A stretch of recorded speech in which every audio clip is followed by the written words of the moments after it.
Sa mundong mabilis magbago, habang tayo nilalamon ng modernismo, may isang bayan sa timog Katagalogan na tila huminto ang oras. Isang lugar na kasing yaman ng kasaysayan ng ating bansa, ang Taal, Batangas. Bawat kanto, bawat gusali, bawat lumang tahanan ay patunay na katatagan at kulturang minahal at pinangalagaan ng mga Taalenyo. Dito, ang kultura ay buhay. Pinapasa mula sa henerasyon hanggang sa susunod na henerasyon.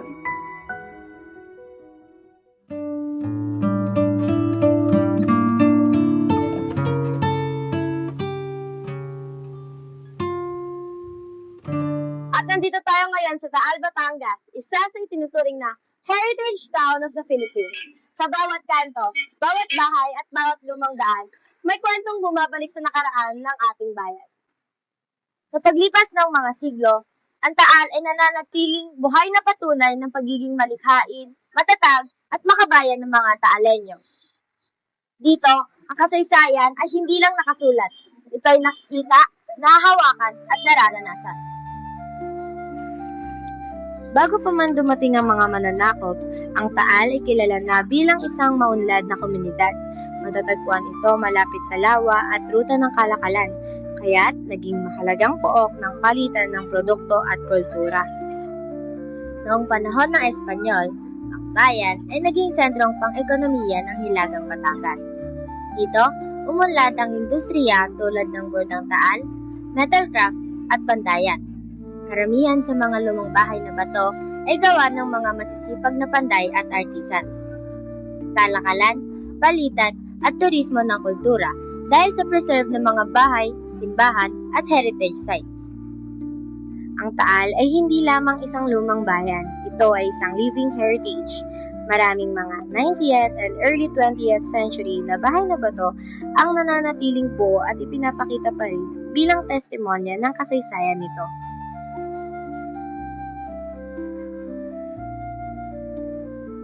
Sa pagdaan ng panahon, nakaligtas ang Taal sa matitinding hamon, kabilang na ang pagsabog ng Bulkang Taal noong 1754 na naglipat sa bayan mula sa dating lokasyon. Kahanga-hanga ang pagbangon nito. At ngayon, ang bayan ay isa na sa pinakapreserbadong Spanish-era town sa buong Pilipinas. Sa kasalukuyan, ang ekonomiya ng Taal ay umaasa sa kombinasyon ng heritage tourism, traditional na sining at handicraft, at maliit na negosyo na nakaugat sa kultura. Alam mo, hindi lang kabuhayan na may pagmamalaki ng Taal.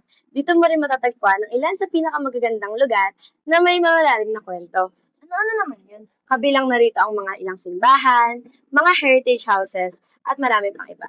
Kaya pala napakaraming turista dito. Ang Taal ay hindi lang basta lugar. Ito ay karanasan. Sa bawat pagbisita, may bago kang matutuklasan mula sa ating kasaysayan. Ang Taal ay higit pa sa isang heritage town. Ito ay buhay na museo, tahanan ng mga huwarang Pilipino, at simbolo ng hindi matitinag na pag-asa at pagmamahal sa kultura. Mula sa makasaysayang simbahan, lumang tahanan, tradisyonal na sining, hanggang sa mga taong nag-aalaga sa pamana, ang Taal ay patuloy na gumaganap ng mahalagang papel sa paghubog ng pagkakakilanlan ng Pilipinas.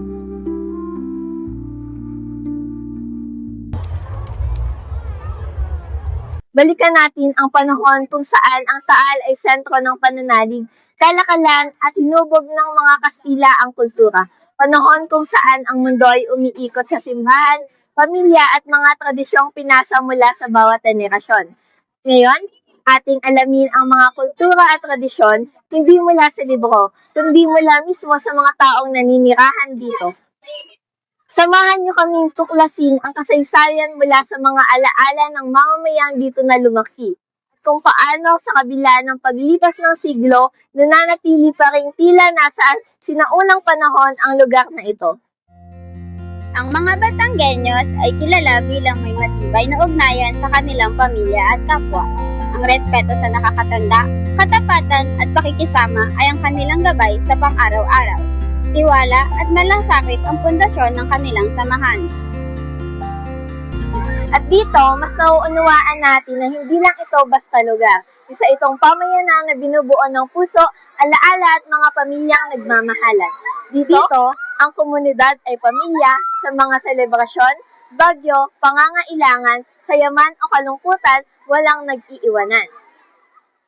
Sila ay kilala rin bilang mga relihiyoso. Para sa kanila, ang pananampalataya ay hindi lang bahagi ng tradisyon, kundi ito ay pundasyon ng kanilang pang-araw-araw na pamumuhay. Sa kanilang pananampalataya, nahubog ang kanilang pagkatao. At sa kanilang araw-araw na pamumuhay, patuloy itong nagbibigay saysay at direksyon. Sa bawat kwento, malinaw ang larawan ng isang pamayanang pinalalakas ng pananampalataya. Ang bawat dasal, bawat simba at bawat pagdiriwang ay simbolo ng pagkakaisa at pasasalamat. Ang kanilang pagkatao ay hinuhubog ng mahabang kasaysayan, makadiyos, makapamilya at makapatso. Kaya't sa kabila ng paglipas ng mga siglo, nananatiling matatag ang kanilang samahan, pagmamahalan at pananampalataya. Mga kaugaliang hinubog ng kasaysayan at pinasa sa bawat henerasyon.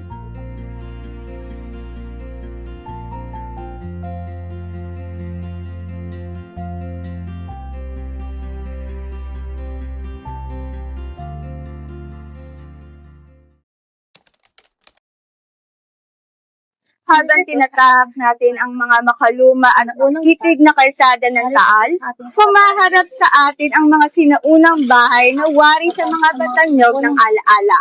Ang mga sinaunang bahay dito ay hindi lamang estruktura, sila ay tahimik na saksi ng kasaysayan at kultura ng ating bayan. Naririto sa ating harapan ang mga sinaunang bahay o tinatawag na bahay na bato. Mga tahanang hanggang ngayon ay matatag pa rin nakatayo sa kabila ng nagdaang taon. Kung saan, bawat dingding, bawat haligi, at bawat pinto ay nagsisilbing patunay sa karunungan, sining at pamumuhay ng mga Pilipino noong panahon ng kolonyal na Espanya. Ang mga bahay ancestral ng Taal, Batangas ay kabilang sa pinakamahalagang bahagi ng kasaysayan ng arkitekturang Pilipino. Itinayo sila noong panahon ng Kastila at unang bahagi ng pananakop ng mga Amerikano at hanggang ngayon ay nakatayo bilang simbolo ng ating kultura. Sa unang tingin, kapansin-pansin agad ang anyo ng mga bahay sa Taal. Bato sa ibaba, kahoy sa itaas, at malawak na bintana. Hindi lamang ito disenyo para sa kagandahan. Ito ay ayon sa pangangailangan ng mga pamilya at pag-angkop sa kapaligiran. Dahil dito, naging kakaiba at mahalaga ang kanilang arkitektura. Ang unang mapapansin sa mga bahay sa Taal ay ang kanilang matitibay na unang palapag na gawa sa makapal na bato. Kilalang kilala ito sa tawag na bahay na bato. Ito ang pinakamatibay na bahagi ng buong istruktura at nagsisilbing proteksyon laban sa bagyo at lindol. Ito ang dahilan kung bakit marami sa mga bahay na ito ay nakatagal ng higit 1 siglo. Ngunit kaiba sa karaniwang bahay ngayon, hindi dito naging tahanan ng pamilya. Sa halip, ito ay ginamit bilang bodega, imbakan ng gamit, himpilan ng karway, at dito rin sinasagawa ang ilang trabaho o hanap buhay ng pamilya. At ang ikalawang palapag, karaniwang yari sa Nara, Mulabet, Kabagong, o ilang matitibay na kahoy ang nagsisilbing sentro ng tahanan.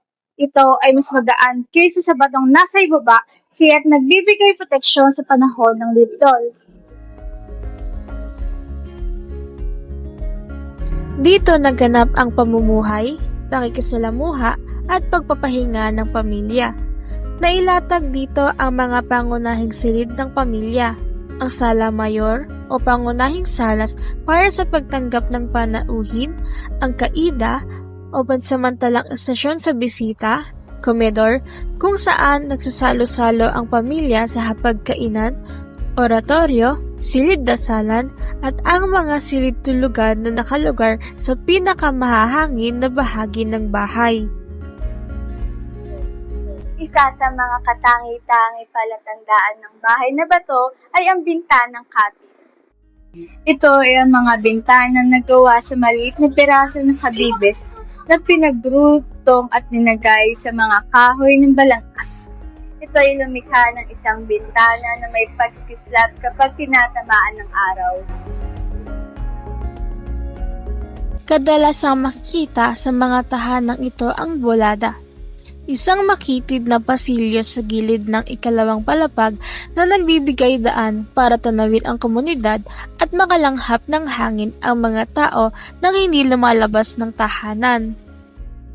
Bukod dito, karaniwan din matatagpuan ang balkonahe kung saan tanaw ang kalsada at kabuuan ng bayan. Ito ay isang espasyong ginagamit hindi lamang para sa paghinga, kundi bilang pook ng pagmamasid sa mga posisyon, panlipunan, pagtitipon, at mga pagdaan ng mga tao. Pagkatapos ng estruktura, tignan naman natin ang mga detalyeng nagbibigay ng karakter sa bawat bahay. Hindi matatawaran ng sining na makikita sa mga pintuang kahoy, kayado, mga rehas at iba pang detalye na makikita sa bawat bahay na bato. Ang mga palamuting ito ay nagpapakita ng pagsasanib ng impluwensya ng Kastila at sining ng Pilipino.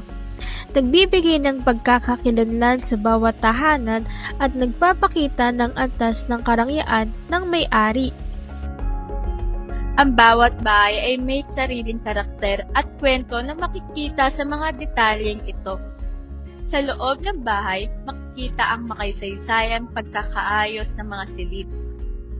Ang kaida ay hulwagang pagsalubong sa mga bisita. Mula rito, masasaksiyan ang Sala Mayor, sentro ng pagtitipon at pag-uusap ng pamilya o mga bisita. Ang mga silid tulugan, maingat na nilalagay sa mas mahangin na bahagi. Ang komedor o kainan ay karaniwang nakaharap sa malalawak na bintana at ang kusina na nasa hulihan upang mailayo ang init at usok mula sa loob ng bahay. Ang ayos na ito ay hindi lamang basta disenyo lamang, ito ay pagtatak sa kanilang kultura at panlipunang gawain. Sa bawat silid at pasilyo, sumisilay ang mga kaugalian at ritual ng pamilyang Pilipino. Isang anyo ng pamumuhay na humuhubog sa kaysaysayan ng ating pagkakakilanlan. Ang mga sinaunang bahay ng Taal ay higit pa sa mga lumang estruktura. Sila ay nagsisilbing tahimik na saksi sa mahalagang yugto ng ating kasaysayan. Sa kanilang matibay na bato, magandang kahoy, at maingat na disenyo, ipinakita nila ang talino at pagkamalikhain ng ating mga ninuno. Hanggang ngayon, nananatili silang buhay bilang patunay na ang ating kultura at pagkakakilanlan. At habang nananatili silang nakatayo, patuloy silang nagsisilbing gabay, isang tulay na nag-uugnay sa atin at sa kasaysayan.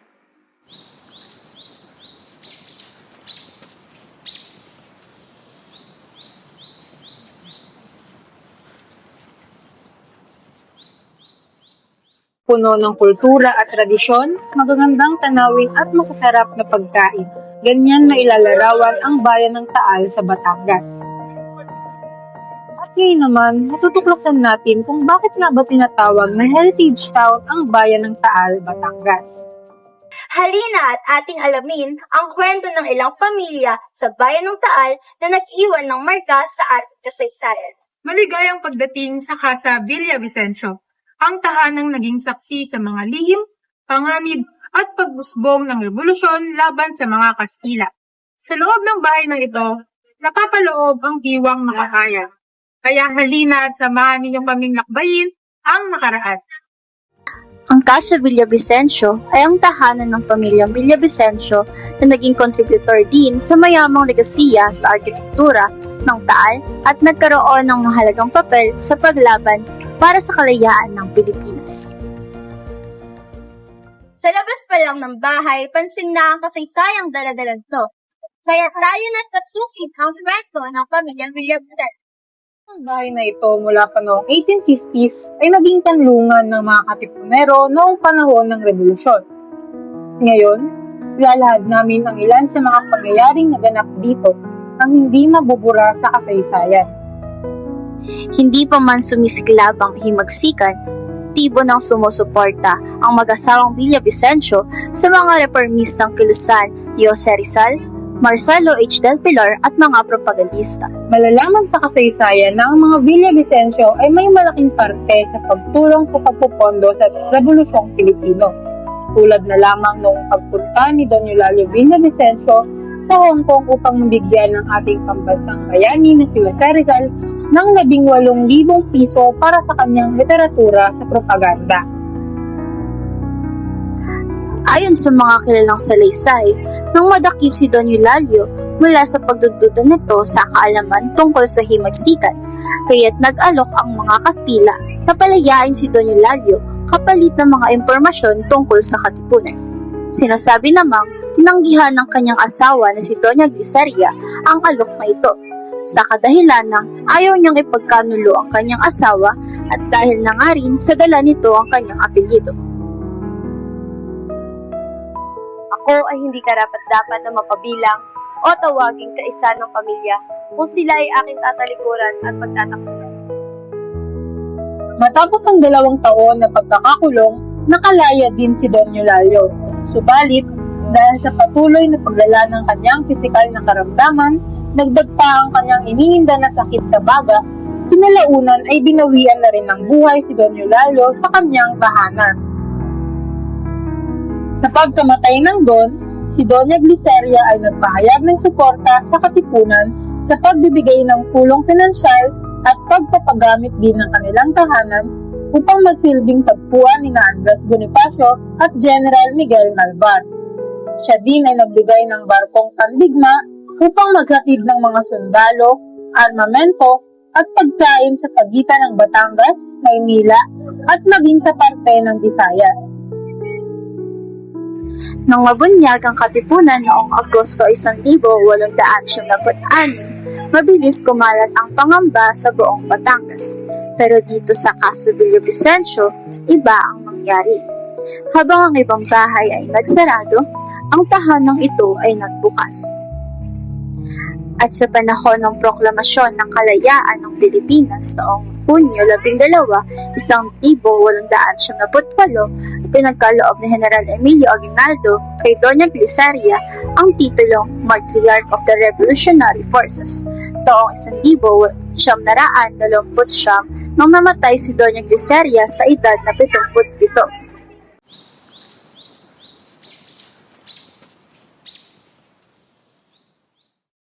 Dumako naman tayo sa isa pang struktura na mula rin sa pamilya, ang The Wedding Gift House na regalo ni Don Eulalio sa kanyang asawa noong sila ay ikasal, ay itinuturing na kakambal ng Casa Villavicencio dahil sa pagkakaroon ng parehas na disenyo ng bahay.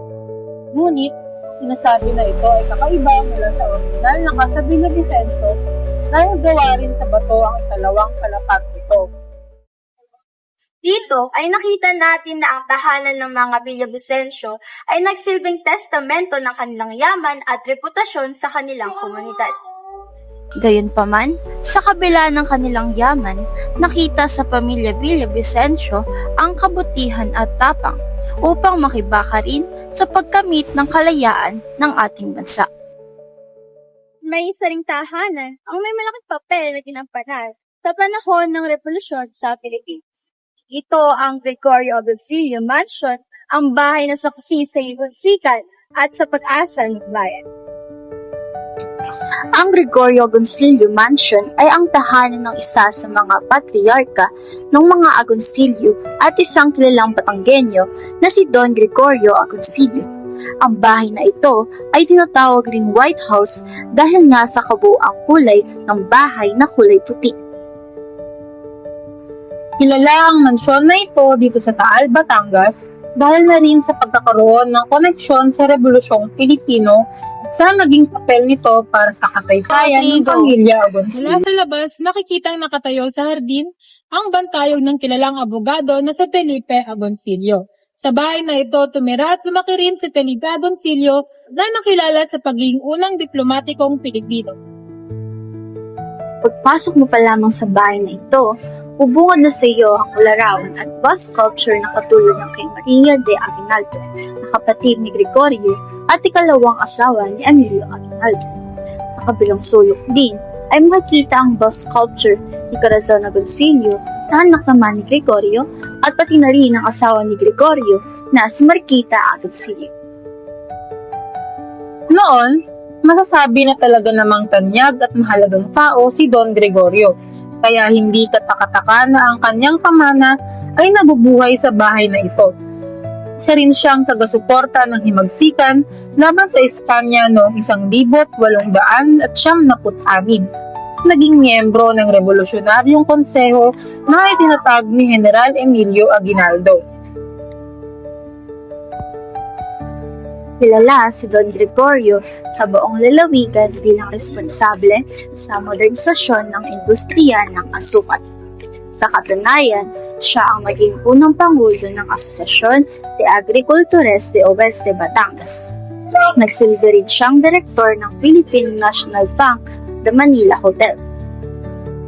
Masasabing ang pamilya Agoncillo ay konektado sa pamilya Villavicencio na ating tinalakay kanina, dahil ikinasal si Gregorio Agoncillo sa isang anak ni Gliceria Villavicencio na nagmana rin ng wedding gift house na kilala rin ngayon bilang Casa Villavicencio. Nalaman natin na ang Gregorio Agoncillo Mansion ay higit pa sa isang tirahan. Ito ay lugar ng kasaysayan. Tahanang humubog sa mga taong nagpamalas ng kanilang malasakit para sa bayan.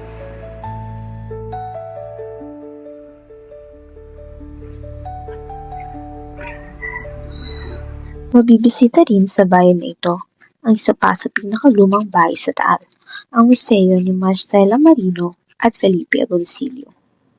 Ito ang naging tahanan ng tiya ni Maria Aguinaldo na atin ding tinuring ng watawat ng Pilipinas na si Doña Marcela Agoncillo. Sa aming paglalakbay, nalaman natin na hindi lamang kilala ang bayang Taal sa kanilang mga lumang bahay at isla, kundi pati na rin ang mga makasaysayang tao na nag-iwan ng makabuluhang marka sa ating kasaysayan, tulad na lamang ng dalawang pinakakilalang Taalenyo na sina Marcela Marino de Agoncillo at Felipe Agoncillo, o ang ina ng watawat ng Pilipinas at ang unang Pilipinong diplomat.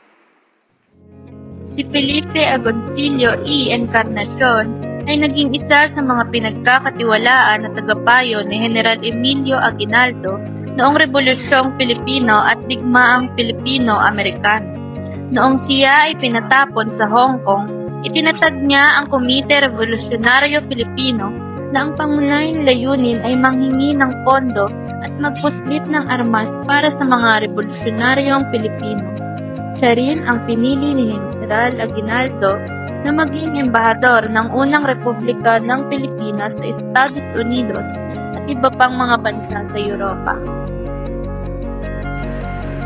Tiyak naman na hindi malilimutan sa kasaysayan ang pagtanggap ni Marcela sa utos ng dating Pangulo ng si Emilio Aguinaldo habang siya ay pinatapon sa Hong Kong kasama ang kanyang asawa. Datahin ang unang opisyal ng watawat ng Pilipinas. Sinasabi nito ay kanyang tinahi kasama ang kanyang 7 taong gulang na anak na si Lorenza at ang pamangkin ni Dr. Jose Rizal, si Delfina Herbosa de Natividad. Noong Hulyo 6, 1980, idinonate ng mga anak ni Marcela na sina Gregoria at Marcela Jr. ang bahay kasama ang iba't ibang kagamitan at memorabilia ng pamilya sa National Historical Institute. At ngayon, ang bahay na ito ay isa ng bago at modernisadong museo na binuksan sa publiko noong ika-20 Abril 2016 sa pamangalaga ng National Historical Commission of the Philippines. At ito ay tinawag ng museo ni Marcela Marino at Felipe Agoncillo. Pangalan ko ay Brian Robert Fardo Martinez. I'm a museum guide for the National Historical Commission of the Philippines. At the same time, I'm the acting shrine curator ng Museo ni Marcela Marino and Felipe Agoncillo, and I'm 32 years old. As an employee of the National Historical Commission of the Philippines, our mandate is to promote and preserve promote history and preserve historical landmarks, sites, and other important historical artifacts. So kasama sa mandato namin ang pagprotekta ng mga historical landmark gaya nga po ng ito nga, Marino Ancestral House. Pagdating naman sa pagprepreserba ng mga structures, halimbawa, this one is a stone house. So we have Historic Preservation Division. So sila naman yung bahalang mag-preserve. Iba rin pagdating sa collections. So we have MRCD, Materials Research Conservation Division. Okay? And then, iba pa rin syempre sa publications. We have our PhD naman, Research, Publication, and Heraldry Division. As a national agency, we are the foremost agency na mandated to promote our history.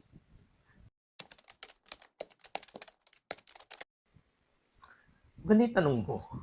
Actually kasi, hindi naman directly or actually, wala pa akong na-encounter na babasa kung bakit siya talaga yung pinili. Pero kasi, ang pamilya Agoncillo ay malapit na kaibigan ng pamilya Aguinaldo. Ang pamilya Agoncillo, especially mag-asawa Marcela and Felipe, nung nasa Hong Kong sila, they still supported the revolutionary movement, especially after Pac of Biak na Bato, tawag dito, nag-exile sila Aguinaldo doon, di ba? So, doon, nagkaroon ng connection lalo yung dalawang family. And dahil kilala si Marcela na magaling magburda, especially taga-Taal siya, di ba? Siya yung parang inatasan ni Aguinaldo na magtahi ng flag. So, the rest is history. 5 days, tinahi nila yung flag, design ni Aguinaldo. Actually, iba pa yung design ng flag, merong mukha yung araw. And yun nga, katulong yung pamangkin ni Dr. Jose Rizal, si Delfina Herbosa Natividad, tsaka yung anak niya panganay si Lorenza. So, bakit siya? Most likely because siguro among the people na available during that time, especially sa Hong Kong, baka siya yung pinakamagaling sa pananahi. So, possible. And syempre, factor na rin talaga na close friend and advisor ni Aguinaldo, si Felipe Agoncillo. Especially nung bumuo sila ng Central Revolutionary Committee nung nasa Hong Kong sila. Kaya talagang involved si Marcela doon sa nangyayari. Okay. We have this notion or we have this misconception na ang pag-aaral ng history is boring. Diba? Well, actually, boring for some. Kasi puro na lang memorization ng dates, name, plates. Diba? Hindi pa nila nakikita or for them, walang practical value yung study of history. But, when you look at the rationale behind studying history, ang gusto kasi mangyari pag nag-aaral ka ng kasaysayan is, para maintindihan mo yung present mo, kailangan alam mo yung past, naiintindihan mo yung past. And by understanding both, you have now the power, at least, you have now the reason kung paano mo i-predict yung future. That's the goal of studying history. So bakit siya importanteng pangalagaan at bakit importante yung mga ganitong lugar? Kasi iba yung nababasa mo lang sa libro, sa nabibisita mo, nase-sense siya ng, tangible siya and nase-sense siya ng katawan mo, na experience mo, kumbaga. Kasi we have this tendency na, syempre dahil basa tayo ng basa ng mga stories sa libro, minsan mapapatanong, ano ba nangyari to? But when you have museums like this, you have historical landmarks like this, may mabibisita ka na proof sa monument na ay, totoo pala yung mga nabasa ko. Hindi pala to gawang-gawang katang-isip lamang, di ba? Nag-exist pala itong mga taong to. And, kailangan mo na mga lugar na to, kailangan mo siya i-preserve for the next or the future generation. Cliché man pakinggan. Di ba? Kasi, magkakaroon ka lang ng sense of identity kung alam mo kung ano yung past mo, kung ano yung nag-culminate nung pagkatao mo ngayon. Di ba? So, babalik tayo na kailangan maintindihan, para maintindihan mo yung present mo, kailangan balikan mo yung past. So,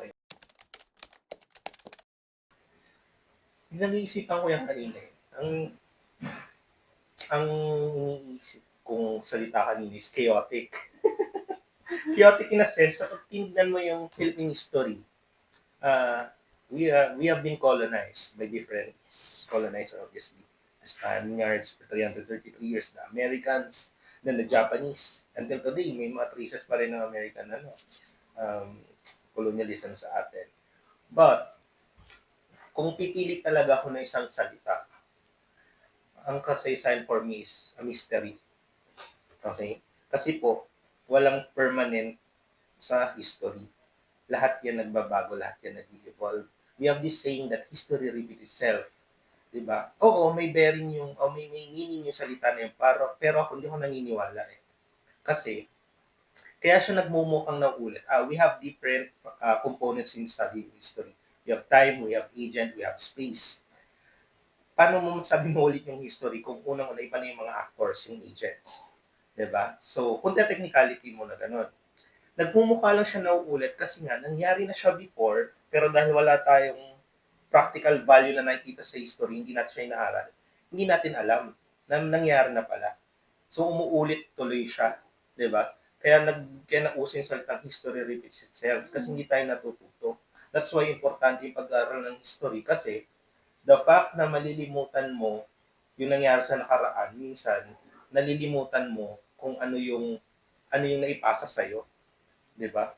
So, malaking issue kasi ang pag-aaral din ng kasaysayan kasi sabi nga nila, history is written by the victors. Kung sino yung nakaupo, kung sino yung nasa power, sila yung nagsusulat ng history. Okay? Kaya ngayon, nauuso yung nag-emerge yung mga everyday historian na pinapakilala nila sa masa na ito yung history, hindi siya ganun ka-boring, hindi siya ganun kalalim. Pwede mo siyang unawain sa pananaw na gusto mo. And at the end of the day, how you perceive a story, nasa sayo kasi yun. Diba? Yun nga, kaya nga nagsiset tayo ng mga standards kahit papano na at least man lang, when we tell a story, kailangan founded siya by truth and by facts. Diba? Hindi siya kwento-kwento lang. Pero, yun nga, kaya nga sabi ko kanina, first choice of word ko, chaotic, kasi nagbabago ang history. Ganun po talaga yun. Depende siya minsan sa bias ng storyteller. Okay, kaya hindi absolute ang study of history. Hindi siya gaya ng mathematics na may equations. Okay, history subject for interpretation lagi. Okay, labanan to na interpretation. Historiador laban sa historiador. Ganun po ang pag-aaral ng kasaysayan. And at the end of the day, misteryo siya kasi never ending. Lagi kami matutuklas ang bago. Akala mo ito pala, hindi pa pala ito. Diba? May mas nauna pa pala accounts. So, ayun po.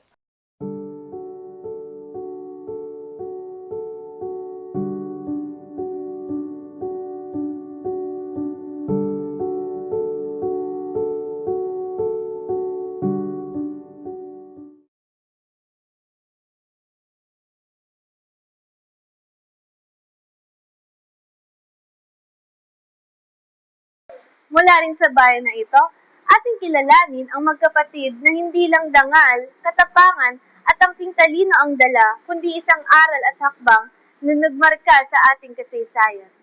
Una na rito, ang panganay sa magkapatid na si Leon Apasible. Tulad ng ating pambansang bayani, si Leon ay masandi sa kanyang amping talino, na kung saan nakamit niya ang kanyang lisensya sa abogasya noong siya ay 23 taong gulang lamang, at naging hukom sa Court of First Instance sa Batangas City.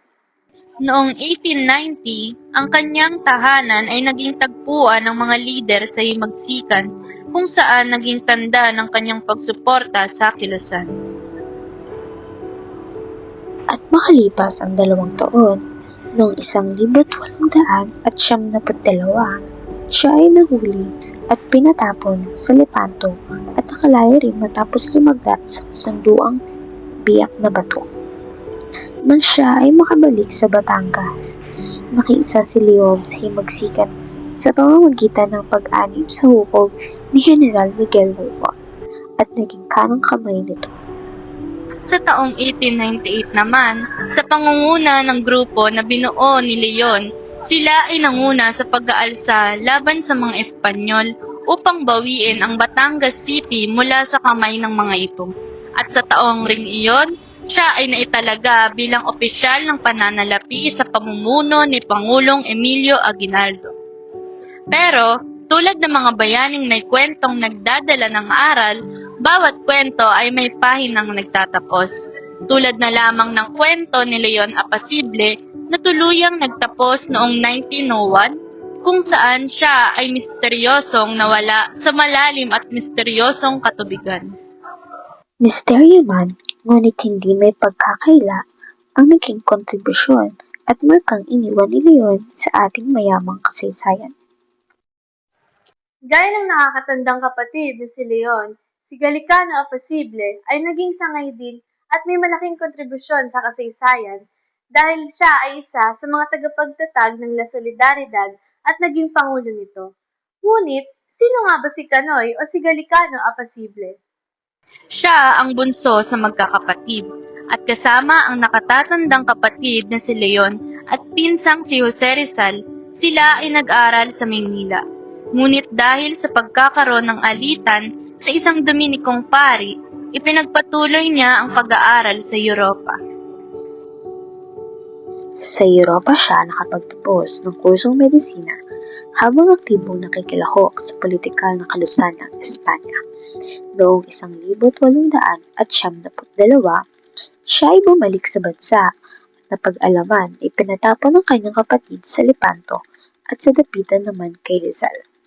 Ngunit maging siya ay hindi naging ligtas sa pangmamata at agam-agam ng mga Espanyol, kung kaya't kasama ang pamilya ni Rizal, lumipad sila muli patungo sa Hong Kong upang magtago.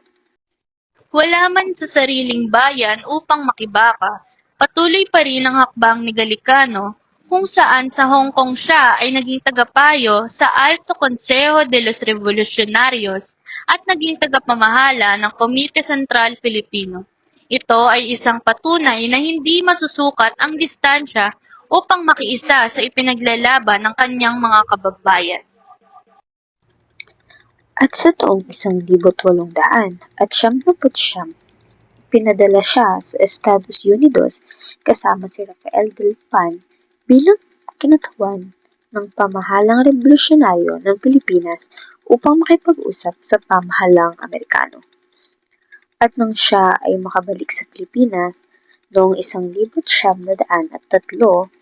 siya ay nagsimulang manggamot at naging aktibo rin sa pagiging politiko. Naging gobernador siya ng Batangas noong 1907, representante ng unang distrito ng Batangas taong 1909 hanggang 1912, vice-presidente ng Partido Nacionalista at unang kalihim na Filipino ng Departamento ng Agrikultura sa ilalim ng pamahalaang Amerikano. Ngunit siya ay namatay noong Marso 1949 at inilibing sa La Loma Cemetery. Inalaman ang talambuhay ng magkapatid na Apasible kung gaano sila katapang at buong pusong nag-aalay ng panahon upang magkaroon ng kontribusyon sa ating kasaysayan. Sila rin ay testamento ng ating pagkakakilanlan mula sa mga Pilipinong nanindig at lumaban para sa ating karapatan at kalayaan. Buhay, no? Ako si Christopher Cyril Medina. Ako ang acting shrine curator ng museum na to at ako ay 31 years old. In this museum, we do conservation, pero basic conservation lang kasi meron kami mga expert talaga from the central office sa Maynila pa na kapag halimbawa may parang medyo deteriorated na talaga yung isang collection na hindi namin kaya, no, we send them the collection tapos sa kanila ayusin and then saka ipapadala dito. But here, in this museum mismo sa amin, kami, araw-araw naming pinupunasan yung mga gamit to preserve them, no, kasi yun ay tinatawag na parang mechanical cleaning na kasi pag hinayaan mo lang yung mga dumi, no, didikit yun over time, so dapat araw-araw mo siyang pupunasan. That's what we do, basic conservation. Tapos pag halimbawa naman may mga bagyo, we always make an incident report, no, at nire-report namin lahat ng structural damage pero sa mga bagyo. Bukod pa doon yung earthquakes, even yung nung pagputok ng bulkan, lahat yun ay reported sa office namin para mabigyan ng mas akmang action, no, para sa pagpe-preserve ng mismong place. No? So that's what we do. Basically, tapos actually every quarter, meron kaming mga contractor na nagpupunta dito to check yung mga anay, yung aming CCTV kung gumagana pa ba, yung aming mga air conditioning units kung wala bang sira, no, para tuloy-tuloy yung operation namin. And we also have budget every month para sa pagbabayad ng mga bills, no, lahat 'yon para yung operation hindi siya maantala. So lahat 'yon ay mayroon kaming budget, no, to preserve and conserve all of the collections that we have here in this museum.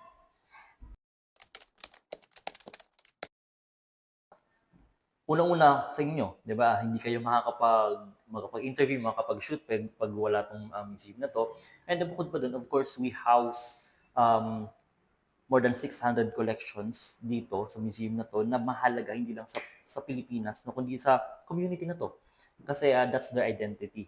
Kahit nga ibang collection dito part pa rin siya ng Filipino identity But for the Taal, for the community mismo, no, they are proud na may ganito pa silang na part ng history nila na nape-preserve pa din hanggang ngayon na hindi mo na makikita sa ibang bayan, no? Kaya sila dito tuwang-tuwa na we have several museums, actually we have 6, no?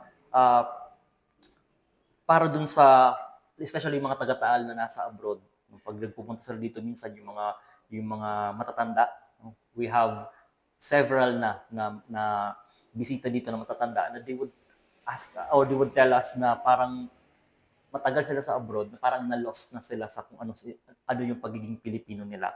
And then by visiting museums such as this, parang nabubuhayan, o na muling umaalab yung kanilang pagka-Pilipino na, ito nga pala ako, no? Kasi hindi na sila confused, no? Kasi na-trace nila yung roots nila. No? At bukod pa doon, here we have public programs every halimbawa, Heritage Month pag May or History Month pag August, we have public programs na ang mga bisita namin o yung mga guests namin ay mga taga rito lang din. Yung mga estudyante na kumbaga natutulungan namin sila, no? About dun sa or ituturo namin sa kanila yung history, hindi basta-basta nituturo sa mga school nila. Kasi here it's focused yung topic niya na pag naggagawa kami ng mga public programs or mga exhibits. We had exhibits for so many years na, since 2019, na laging silang invited, laging kasama namin yung community.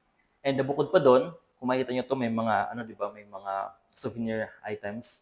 Just like this one, yung balisong.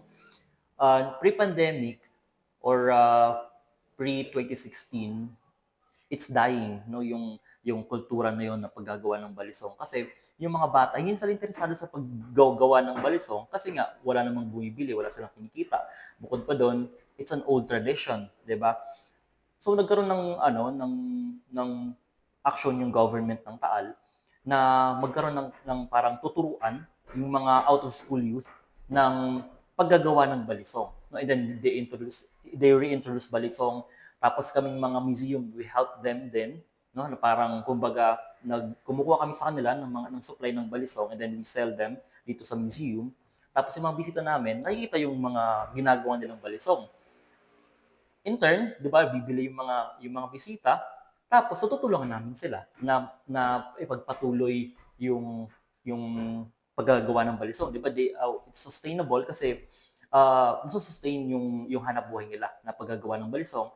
And at as a result, nape-preserve yung tradition na yun, yung kultura na yun, na paggagawa ng balisong. Kasi muntik na yun, or nakikita na nila doon na pabagsak na yung, or pawala na yung paggagawa ng balisong. Kaya yun yung nagawa naming hakbang para at least ma-preserve yung kultura na yun. Yun yung role na ginagampanan namin dito sa community, especially sa Taal. Power. Yan, isip ko kanina kung ano ba yung pwede. No? So, it's power kasi if you know your history, di ba, you are, of course, empowered and alam mo yung mga next na hakbang na gagawin mo kasi hindi ka na magkakamali tulad ng nagawa nila. And then, of course, you can relate yourself, no, so to the history, especially kayo mga estudyante, no, 20 plus, or you're 20. Tama ba? And if you are to study our history, hindi ba yung mga hero natin? Kasi edad nyo lang din yun. But they fight. No? They fought for their freedom, no? And then nagawa nila yun. Kahit sobrang discriminated sila ng mga Kastila at that time. Pero kasi edad nyo lang sila. Pero kulang pa yung budget nila, di ba? Mga allowance lang nila mismo yung ginagamit nila. But they still, they persevere and yun, nanalo sila. Di ba?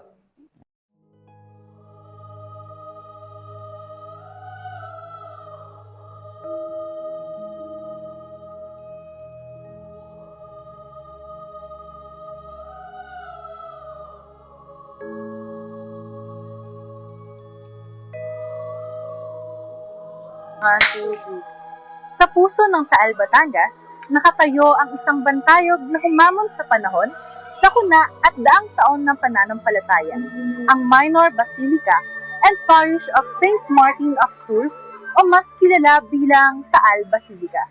Higit pa sa isang simbahan, ito ay sagisag ng katatagan, pananampalataya at buhay na kasaysayan ng mga mamamayan sa Batangas. Nagsimula ang kasaysayan ng Basilika noong 1572 nang itinatag ng mga paring Kastila ang unang bayan ng Taal sa tabi ng lawa ng Taal. Ang unang simbahan ay isang payak na gusaling yari sa magagaan na materyales na malayo sa napakalaking estrukturang makikita natin ngayon. Ngunit, noong 1754, dahil sa malakas na pagsabog ng Bulkang Taal, ito ay nagresulta sa mga lokal na lumikas at ilipat ang buong bayan kasama ang simbahan.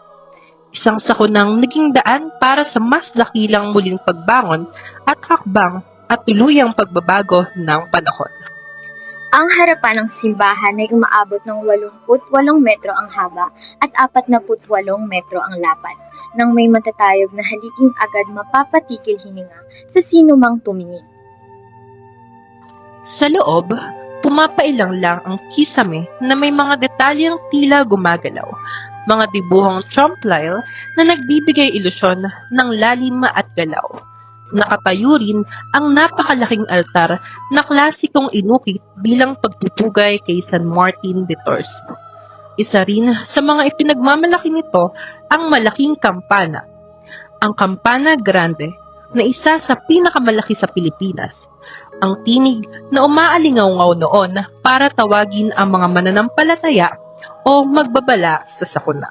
Ito ay hindi nakalampas sa pagsubok at hamon ng pagbabago ng panahon. Ilang lindol ang sumubok dito lalo na noong 1942 at muli noong 2017 na nagdulot ng malalaking pinsala. Ngunit sa bawat pagyanig, muling nagkaisa ang komunidad upang ingatan at isaayos ang kanilang bantayog. Mula sa henerasyon hanggang sa susunod na henerasyon, pinatunayan ng mga Taalenyo na ang Basilika ay hindi lamang gusali, ito ay pamana. Sa likod ng mga batong ito ay ang mga kwentong naninirahan sa puso ng mga tao. Sa bawat kwento, malinaw ang isang bagay. Ang Basilika ay buhay tumatakbo sa alaala, kabuhayan at pananampalataya ng mga tao. Hanggang ngayon, ang Basilika ang pusong tinitibok ng bayan ng Taal. Ito ang sentro ng debosyon, lalo na tuwing kapistahan ni San Martin de Tours tuwing Nobyembre 11. Kung kaya't noong 1954, itinaas ang simbahan bilang Minor Basilica, isang pagkakilalang nagtatampok sa kahalagahan nito sa kasaysayan at pananampalataya. Habang nagpapatuloy ang pagtakbo ng panahon, nananatiling matatag ang Basilika, paalala na ang kasaysayan ay buhay, ang pananampalataya ay walang hanggan. At ang kwento ng ating mga ninuno ay patuloy na bumubulong mula sa makasaysayan at dakilang haligi ng banal na Basilika. Mula sa makabuluhang dokumentaryong ito, ating natuklasan at nalaman ang tunay na kwento sa lente ng mga Batanggenyo, kung saan ang kasaysayan ay bakas pa rin sa mga estrukturang natiling matibay na sa atin ay iniwan ng mga Pilipinong nagbuklod makuha lang ang kalayaan sa kasalukuyan. Dito, ating buong pusong nalaman na ang kasaysayan ay hindi lang nakaraan, kwento o testamento. Ito ay isang pamanang hindi malilimutan kailanman. Dahil ang kasaysayan ay may saysay na siyang dapat nating bigyang kulay, pagmalaki at isabuhay.